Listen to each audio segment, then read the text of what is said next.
Not only is UFO 50 a compilation of 50 games, some of them huge, but it also hides an intricate meta scavenger hunt of riddles that delves deeper into the past of fictional video game development studio UFO Soft and its employees, similar in a way to Daniel Mullen's The Hex. And while we don't yet have this entire mystery unraveled, I'm gonna walk us through the entire game-by-game riddle hunt, leading to our current progress in a very mysterious hidden room containing very mysterious contents. So, this is a full spoiler, step-by-step guide on how to solve each of these riddles and catch up to the current progress of the community, but also a breakdown of the lore and possible murder mystery that's taking place within this unfiction metagame. I have divided the video into time-stamped chapters, though, in order to help you avoid any spoilers you may want to avoid. And if you've already solved the initial riddle hunt and you just want to hear about what is going on in this game, skip to part 2 around the 23-minute mark of the video, because that's where things begin to get spicy. Alright, let's begin.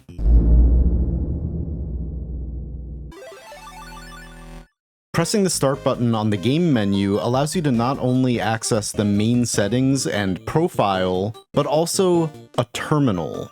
On this screen, you can input a code, which we're going to be doing a lot of. By the way, what is going on with all that stuff over there on the right?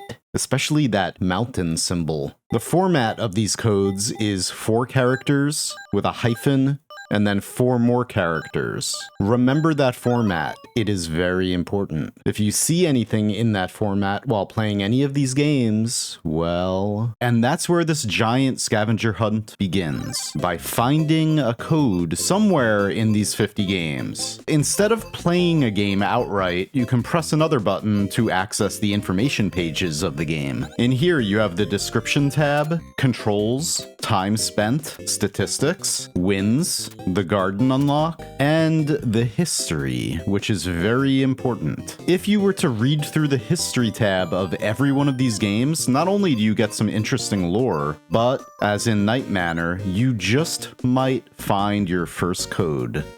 Greg Milk, who happens to be one of the main developers at UFO Soft. Keep this in mind for much later. Anyway, going to the terminal and inputting Greg-Milk, code accepted, and we're presented with this. It's that mountain symbol again, with a series of zeros and a single 1. You could get stuck here for a little while until you notice that there are exactly 49 zeros and 1 1, for a total of 50. What else are there 50 of in UFO 50?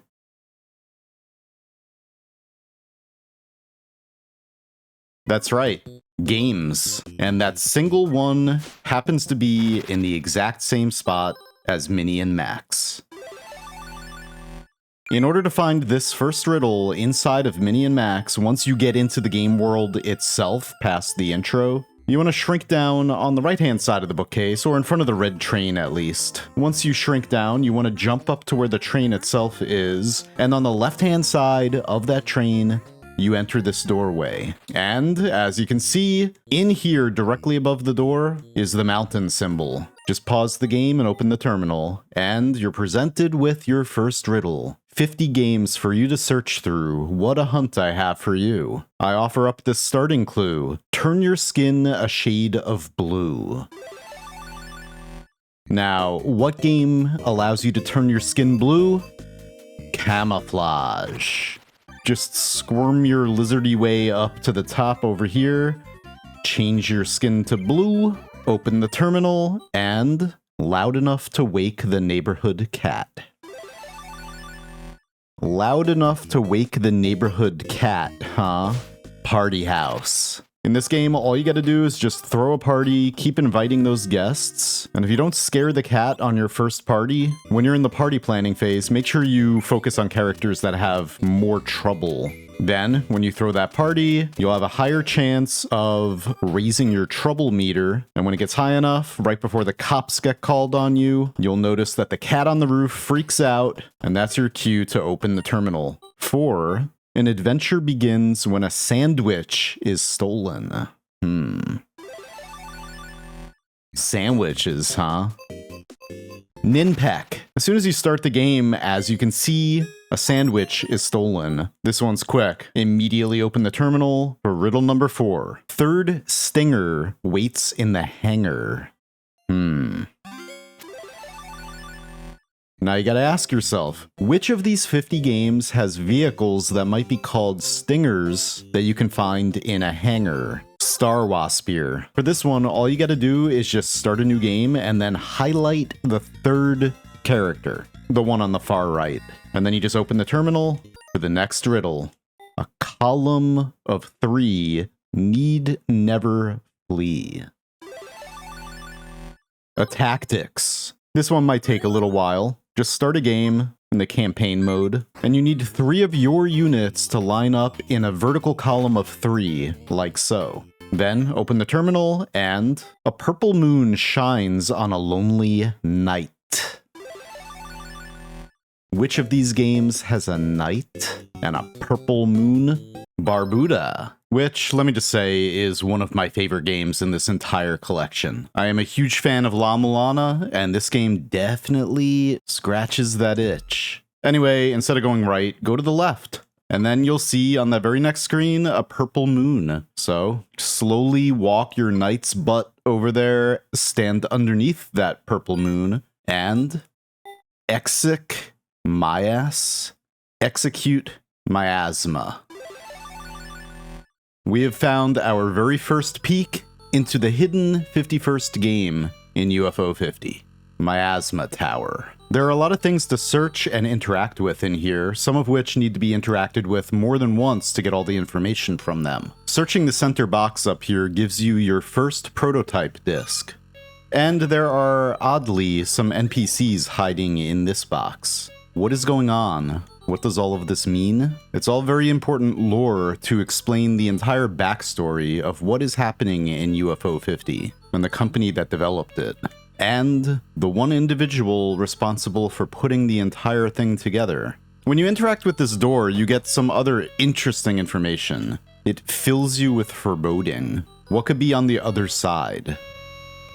Anyway, when you attempt to turn on the computer, it doesn't start up, so climb the ladder, and then up here you can flip the breaker to provide power to the computer. Powering it up allows you to insert that prototype disc you just obtained. It's a prototype of Color Racer, another game in UFO 50, except this time the trucks do not paint the ground. What you gotta do in here before you run out of fuel or time is paint every single black road tile blue without crashing into any of these trucks. It might take a few tries, but when you're successful, automatically, in the presence of Seabird royalty. Seabird royalty.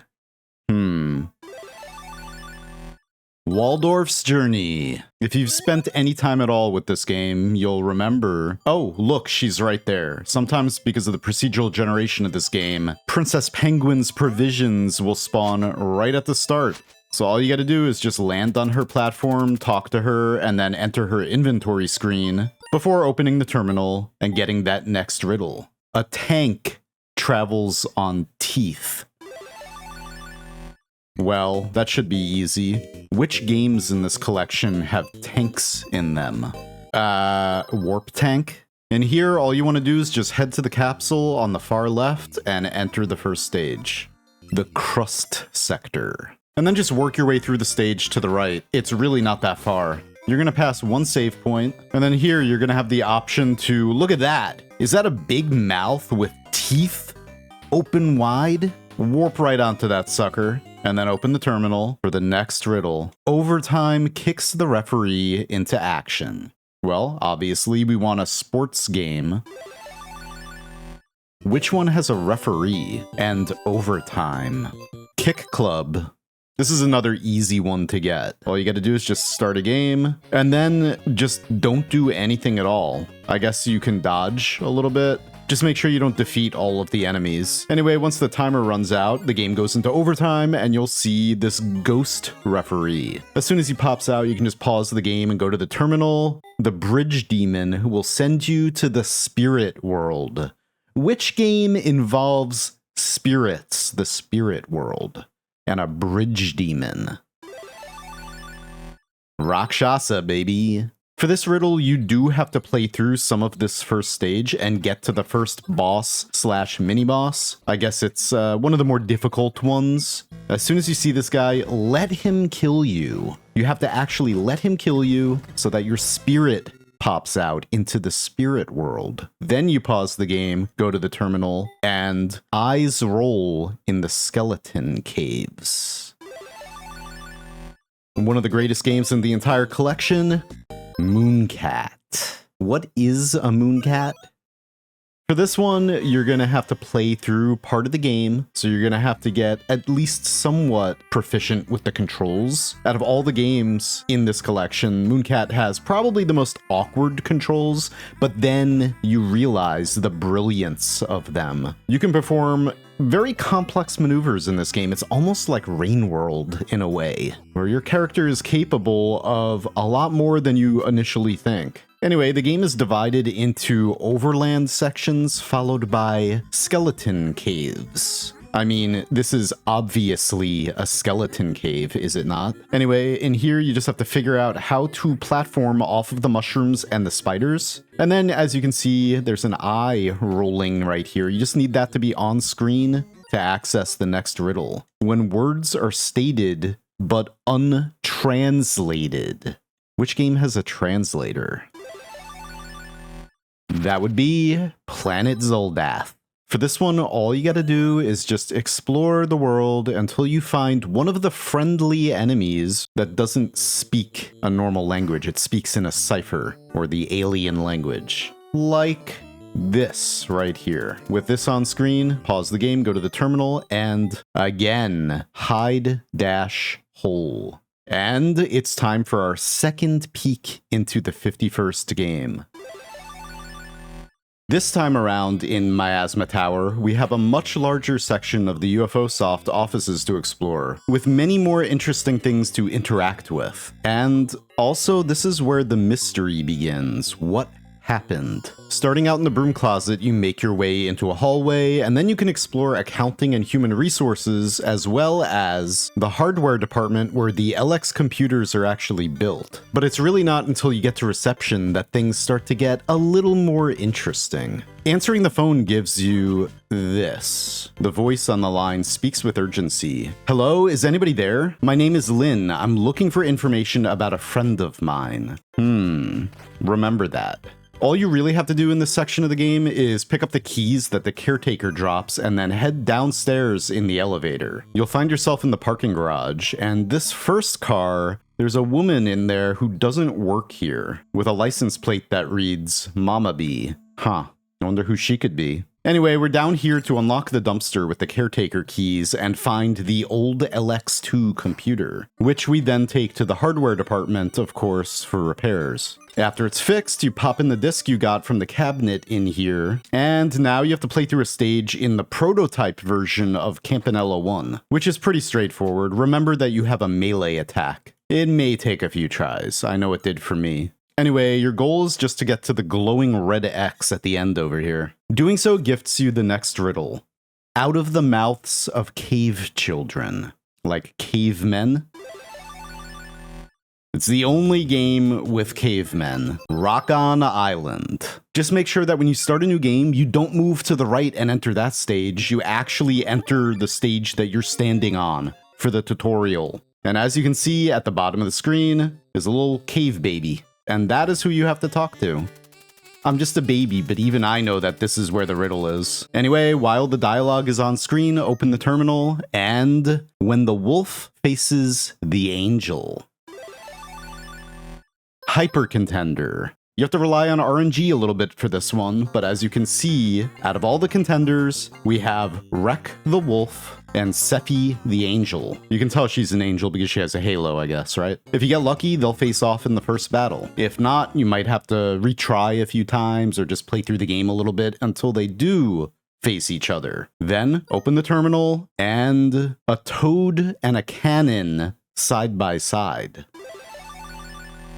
Devilition. For this one, you just gotta start the first battle, and then just wait for the chance to be able to place both a toad and then a cannon next to that toad. Hopefully, you get that chance. If you don't get a cannon in your first wave here, you could always just restart. When you eventually do, just make sure that they're both side by side, and then open the terminal and head in your hands during the mare's race.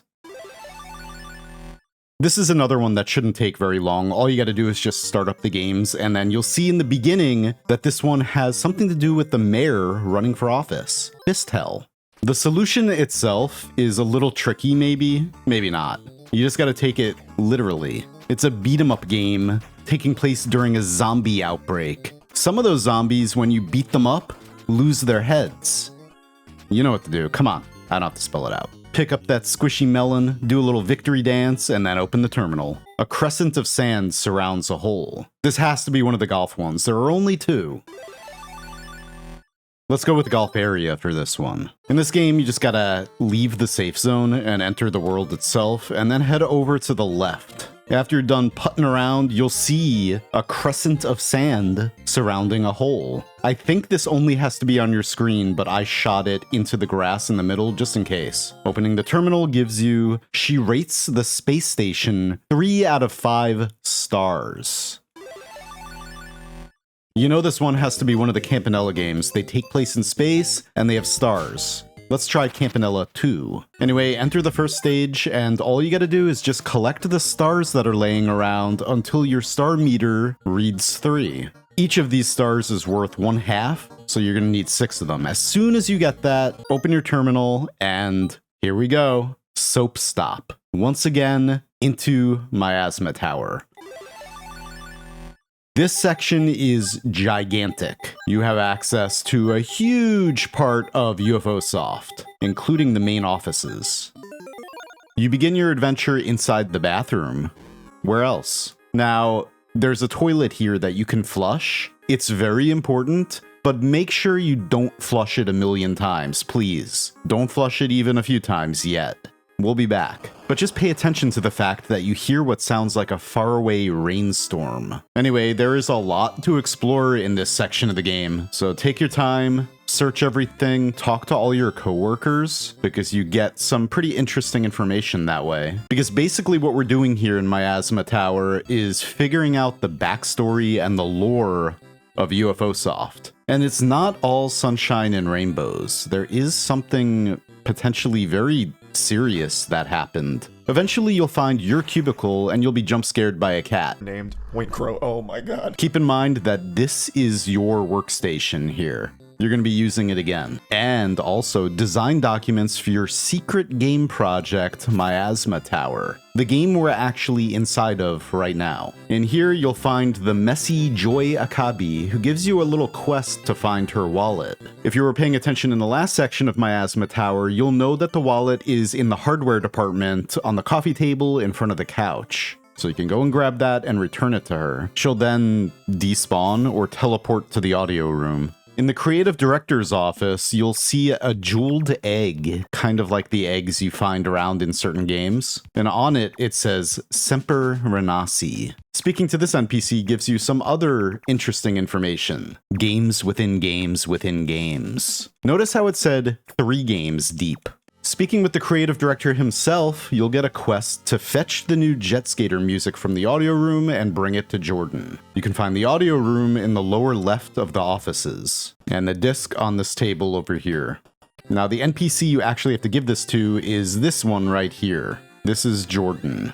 At this point, the hostile Ian Spinzer appears, breathing down your neck. So head to your cubicle to write your report, and then you'll notice that you don't have any pens. You have nothing to write with. There might be multiple pens around, but the one that I used was in the top left cubicle, right in this purple cup. Anyway, you head back to your cubicle and you write your report, and then you have to turn it into Spinzer himself in his office. He'll then teleport to the boss, freeing you finally to explore the empty cubicle right across from his office, the top right cubicle, where you can finally find, behind the trash, the 3rd and final prototype disc for God's Blood. So head back to your workstation in your cubicle and enter Execute God Be. This is a sort of strategic turn-based combat encounter. You basically have to control Val, your player character, and then hit and run. After finally defeating both enemies, you will automatically get the next riddle. When 90 remain, a sharpshooter takes the reins.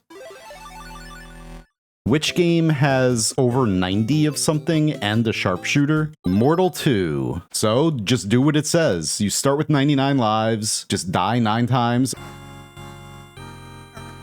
And when you have 90 lives left, select the sharpshooter class. And then just pause the game, go to the terminal, and polite clapping greets the red ball's arrival. Well, we're looking for a game with a ball. What about this one right next to us? Pin golf. And here, obviously, just select the red player so that you have a red ball. And then it doesn't matter how many strokes it takes you, you don't have to try to play well. But as soon as you put the ball in that hole, you'll see the audience in the back start clapping, and that's your cue to open the terminal. Take a seat at the sheriff's table. Which game has a sheriff? Grimstone. Not only is this game a Western-themed JRPG, which is already cool enough, but you can literally leave every human to die and save only the dog and have the dog as your sole party member. You can't control it, so you're probably going to lose immediately in your first fight, but it's still pretty cool. Anyway, whatever you decide to do, after you leave the bar and name your characters if you would like, you'll notice the sheriff's station directly on the left side of the screen. Just head on in there and park yourself on that chair right in front of the sheriff. I like to imagine the dog literally sitting like a human right now. And then open that terminal. Stand atop a gate where the worms congregate. A gate and worms. Block koala. In order to reach the riddle in this game, you just have to first clear this initial puzzle. Doing so, you'll immediately notice the giant earthworms standing around. So just do what the riddle says. Stand on top of this now open gate, and then open the terminal. What a pleasant day to park at the park. So you have a vehicle, you gotta park, and there's a park.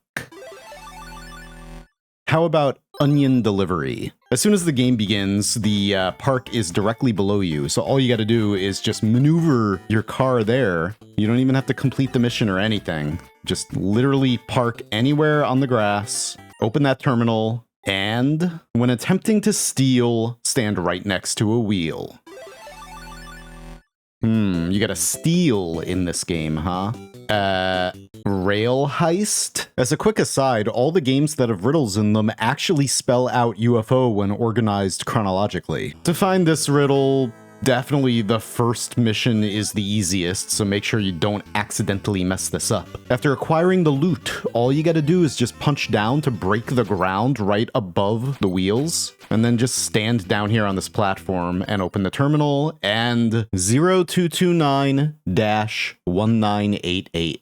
Or February 29th, 1988. Into Miasma Tower one final time.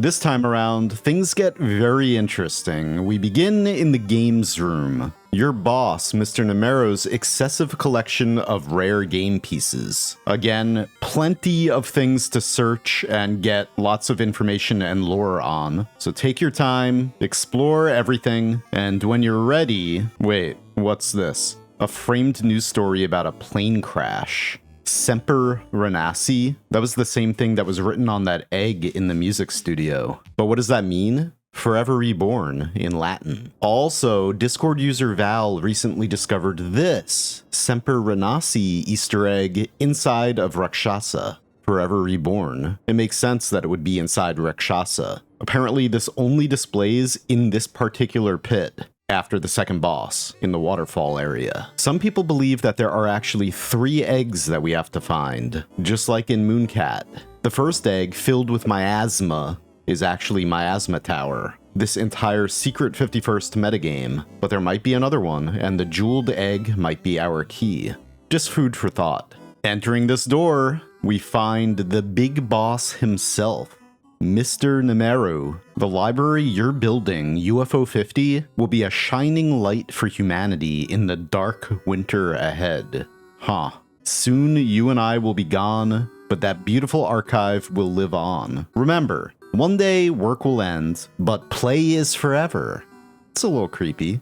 Thanks, Mr. Numero. There's actually also a secret buried very deeply inside of Minnie and Max that might shed a little bit more light on this. After progressing far into the game, if you shrink down in front of the far left flower pot, you can find a combat ant over here. Make sure you pick that guy up and then shrink down even further and then head over to the right, and you should be able to find an amoeba, which you can also add to your inventory. Then shrink down all the way up here near the lamp and head over to the right into this door. Now in here, head all the way over to the right and pick up this block and throw it out of the way, and then shrink down there.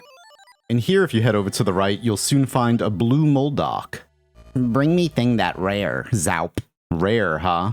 Alright, pick up these blocks and throw them out of the way, because you have to drop both the soldier ant and the amoeba in such a way that the amoeba eats the soldier ant. In a few seconds, the amoeba will then spit out a little baby combat ant. Pick up that ant, and then talk to the Moldoc again. Go visit small room near globe with sign of grasshop leg. Sign of grasshop leg? Well, shrink down in front of the snow globe, and then head into the room right up here, where this entire secret hunt began. That is not a mountain symbol. That is a grasshopper leg. And as you can see, there's a grasshopper right here. It's Mr. Numero himself. When the higher intelligence arrives, only play will still have value. Higher intelligence? Aliens? His philosophy is actually based on a real-world book, The Grasshopper, Games, Life, and Utopia by Bernard Suits, which is a fantastically interesting read that I highly recommend, in which Mr. Suits argues that in a post-work world when the AI is doing all the work for us, games will be of utmost value since playing is what we'll be spending our time doing. And thank you very much to Mr. McDougan on the official UFO 50 Discord server for making this discovery. For now, let's return to Miasma Tower. One day work will end, but play is forever. Also forever is the Forever Hall, to the left of Boss Numero. That is, if you haven't been following along with this guide. If you get here and you don't already have all 3 prototype discs, the Forever Hall stretches on forever. But we can reach its end, however, we'll come back to that. There is a lot more to see elsewhere first. But before we leave, there's this. A ghost wearing a bicycle helmet. Why didn't you come with me? We were supposed to confront them together. What? Anyway, we'll be back to the Forever Hall soon. Let's first find out some more pieces of this puzzle. Heading all the way down to the Accounting and Human Resources office again, we can finally access this ledger on the desk. No sales figures. You notice one particularly large expense paid to an entity called MPI. We will be finding out who MPI is shortly. And this entity is tied to the final, that we've discovered anyway, huge secret puzzle in UFO 50. But first, let's head back out to reception and once again pick up that phone. This is Detective Crom. Is it alright if I ask you a few questions? So now we have a detective calling UFO Soft, wanting to question somebody. And if you remember earlier, there was somebody named Lynn who was speaking urgently, looking for information about a friend of theirs. Interesting. And now, remember that toilet I told you not to flush too many times? And then the sound of a faraway rainstorm? Oh, what is going on down here? So it looks like the basement is flooding from that broken pipe up there. So let's flush that toilet a few more times. 5 more times, actually. But first, let's quickly head down to the parking garage again and check this car. The woman in the car looks like she's crying. This may or may not be related to the friend that Lynn is looking for, and the reason why the detective wants to question somebody at UFO Soft, but it seems likely. Anyway, now let's go flush. Remember, 5 more times. We have to flush the toilet a total of 6 times from a fresh save. Check out those hot beats.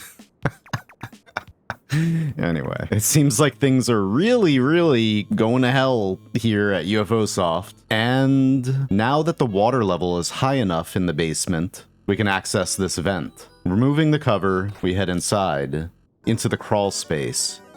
It's a broken bike lock.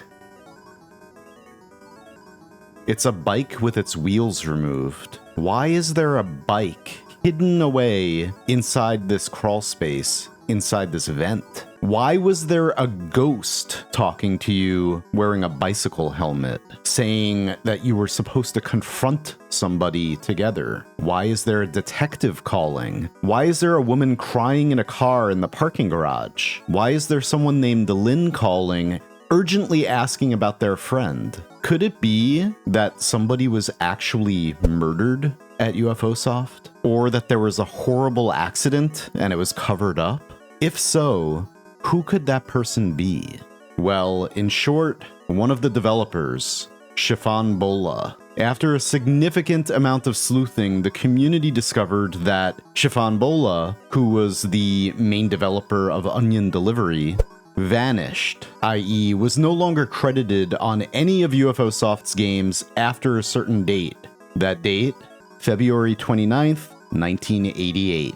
02291988. Yeah. And we are playing Greg Milk's Miasma Tower, his personal game that he hid within UFO 50 in order to tell the story of the downfall of UFO Soft and, potentially, the disappearance and cover-up and or murder of Chiffon Bola. Yeah. Anyway, we'll talk a little bit more about what this might mean in a little while. First, let's head back to the Forever Hall. At the end, there's a stairwell leading upwards. Roof access. On the roof, you'll find a series of trash bags containing mostly construction waste. They're laid out in a 5x5 grid, which may end up being very important once we make a little bit more progress on this mystery. Also very important, one of the trash bags is different. Inside is a bunch of photos. You close the bag quickly. You don't want to look in there anymore. What photos? Are you helping with this cover-up? Or are you a coward? You knew what happened to Chiffon, but you didn't want to say anything because you were scared? And sneaking Miasma Tower into UFO 50 is your way of letting everyone know about this? Anyway, stepping through this doorway onto the rooftop itself, you find a helicopter. And without further hesitation, you climb inside. The camera pans up as you make your way slowly beyond the horizon. An experience by Gregory Milk. And that is that. As far as we know, that is the end of Miasma Tower. Sort of.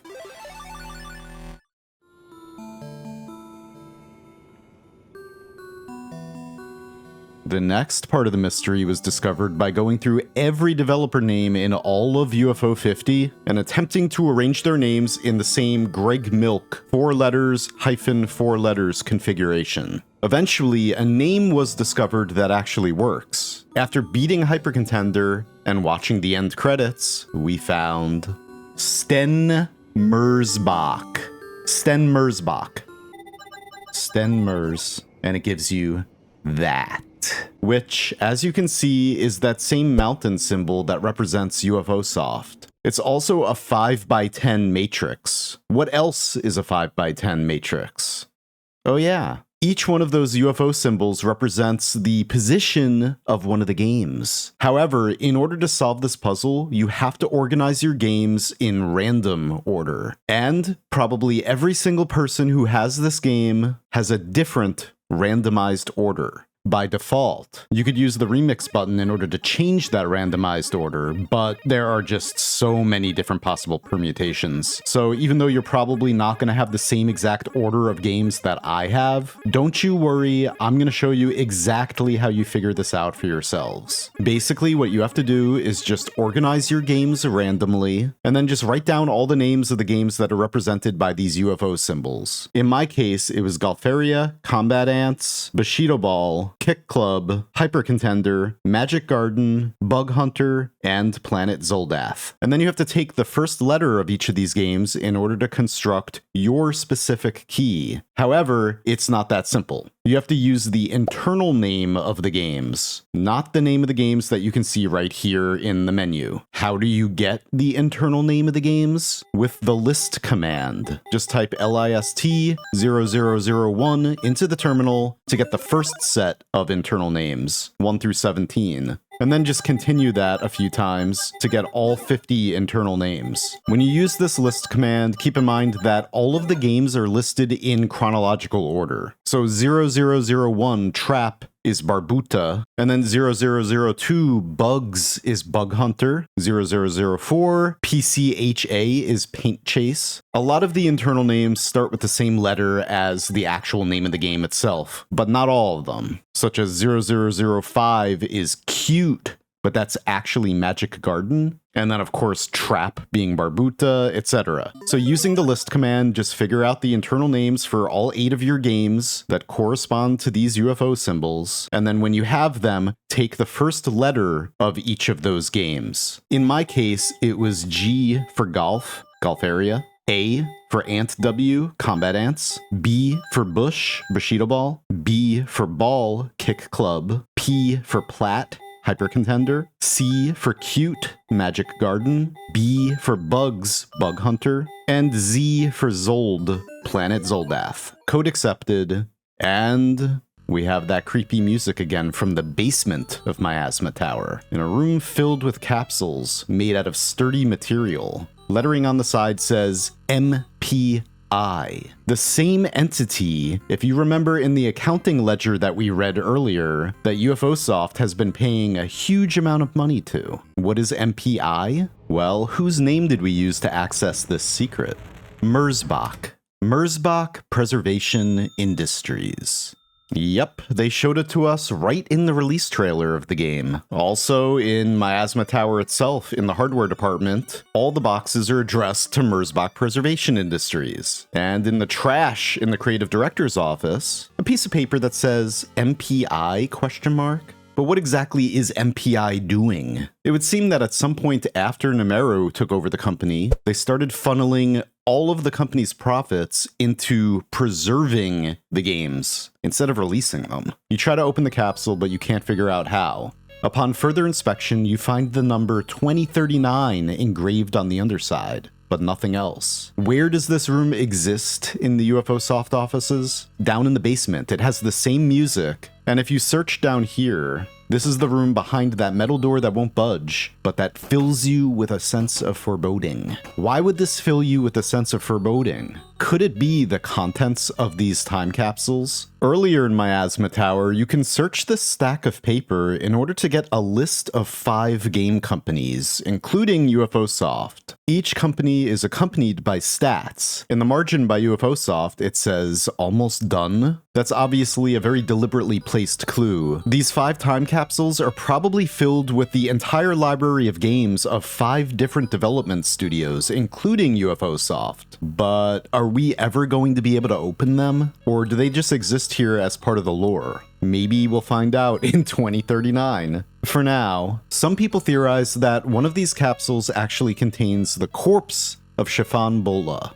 And this is actually where the secret hunt has ended so far. We're stalled right here, stuck. And yes, we have tried changing our computer dates to 2039. Alright, but why Chiffon Bola? How is this deduced? Well, first, I'm going to show you a bunch of circumstantial evidence and then tie that to the foul play theory, and how Chiffon Bola may have been murdered by somebody else in the office, either accidentally or premeditated. So, first a gravestone was discovered in Grimstone that reads, R.I.P. Bola, 1959 to 1988. Also in Grimstone, to the right of the entrance of the dream world inside the Cactus Temple, there is an invisible NPC who says, strange things happen in leap years. Sometimes people just disappear. And February 29th, 1988. Leap year.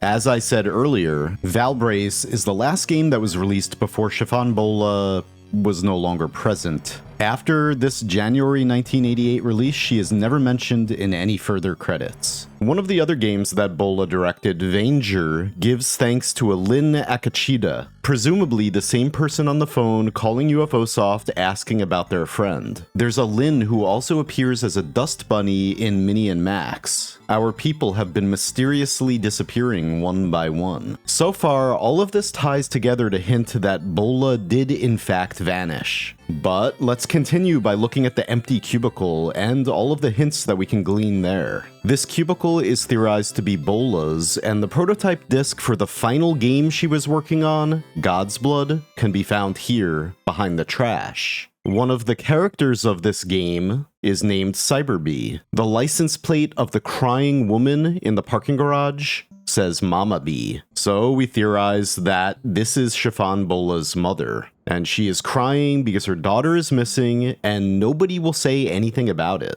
When we finally gain access to the empty cubicle, Greg recalls that the push pins in the wall once held up family photos, and without thinking, reorganizes them to read, "I'm sorry. We were supposed to confront them together." That garbage bag filled with photos on the roof of the UFO 50 offices, those are the family photos from this empty cubicle being thrown in the trash. But who were Chiffon and Greg supposed to confront together? Well, Tau Nimeru and project manager Ian Spinzer. This appropriately antagonistic looking Ian Spinzer right here. Now, I'm going to continue showing you some circumstantial evidence and then we can piece it all together afterwards. But see if you can paint the picture as I show this. Let's go. Fairly early into Miasma Tower, Greg can notice that this grasshopper statue has had a leg glued back on, before recalling the day the statue fell, and the frantic footsteps in the stairwell that followed. Stairwell? When examining this bike in the exercise room, Greg recalls that he used to know somebody who used to make fun of stationary bikes. In the credits for her final game, Valbrace, Chiffon Bola gives special thanks to Pedal Power Bike Club, implying that she was a cyclist. Behind the bike rack in the parking garage, Greg can make out the faint outlines of a stain on the wall. Directly next door in the basement, when examining this bookshelf, Greg notices that it's completely empty except for a scrub brush and a bottle of hydrogen peroxide to clean that stain. After freeing both Bobby and Jerry Smolsky from the box in the basement, Bobby tells Greg that he overheard some terrible things while in the box, and that this place gives him the creeps and he's leaving as soon as possible. The crawl space in the basement has a bicycle hidden within it. Chiffon Bola's bicycle? We needed to flood the basement in order to reach the vent that hides the bike. Normally, you would need a ladder to reach this high, just like the one that's inside of Ian Spinzer's office. And on the other side of the office, Mr. Spinzer has a rack of identical dress shirts. Probing just a little bit deeper, Greg notices that one of the shirts is missing a button. You recall the day the statue fell and the frantic footsteps in the stairwell that followed. Where is this stairwell? Yeah, it's hidden right here. And what's this? There's a button on the ground.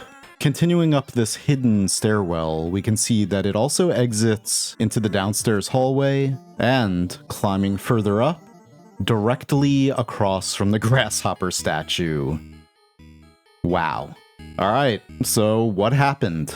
Ian Spinzer is ex-military, so he's been at the very least trained, whereas your average programmer / video game developer would not have been. So without Greg, Bola confronted management alone, and it would seem there was an argument. Or maybe she threatened them, that she was going to release all of the games herself. And then Spinzer either actively tried to murder her, or just intimidate her. And accidents happened. Maybe she was running away from him and she fell and smacked her head against the wall. And then Spinzer hurriedly hid her bike in the vent before running up or down the stairwell with the ladder, ripping off a button from his shirt, knocking over the grasshopper statue, which Greg heard in his cubicle in the other room, because the offices, and his cubicle especially, are right next to this room. And then Spinzer put the ladder in his office. But where is Chiffon Bola's body? Once again, I'm gonna posit that it could possibly be in one of these time capsules.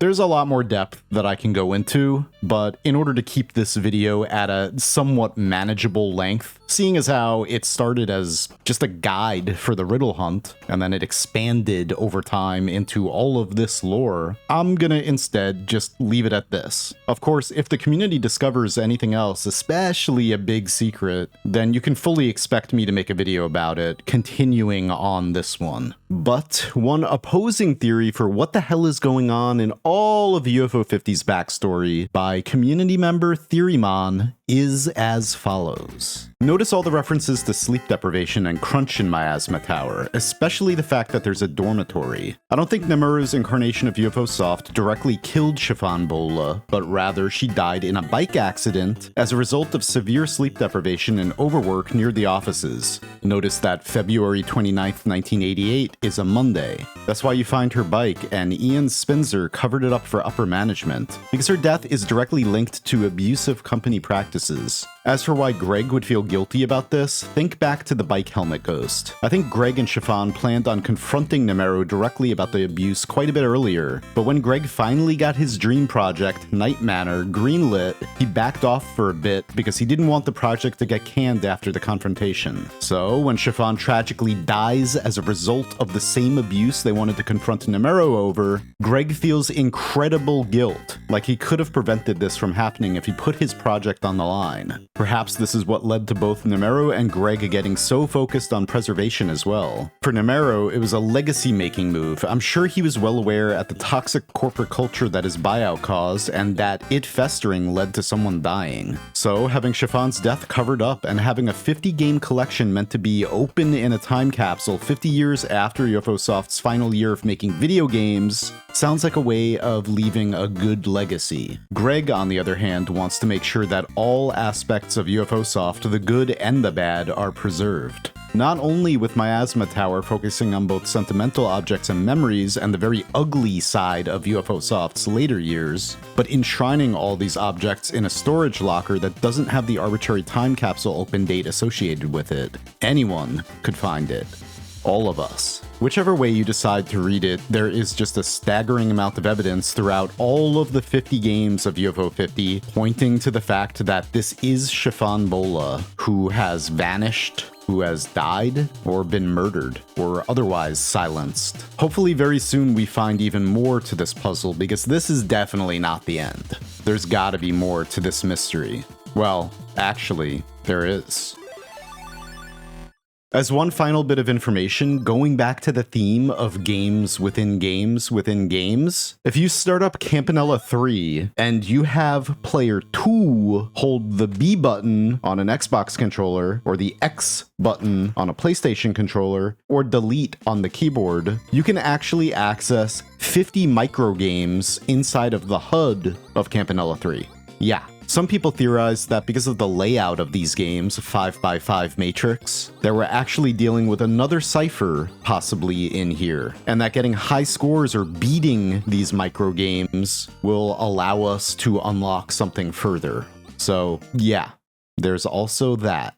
Have fun. I know I am. I know that UFO 50, all of this, it's absolutely insane that these developers released all 50 of these games, this entire collection, containing the secret mystery as well. And I'm here for it. As soon as anything else is solved, if I happen to find anything myself, I will make another video letting you all know. And of course, if you're interested in learning more about these discoveries, then make sure you check out the Google Doc that I'm going to link down below in the video description and in a pinned comment. Anyway, thank you very much for watching. I hope you found it interesting, and if you needed the guides, I hope that the guides were of value to you.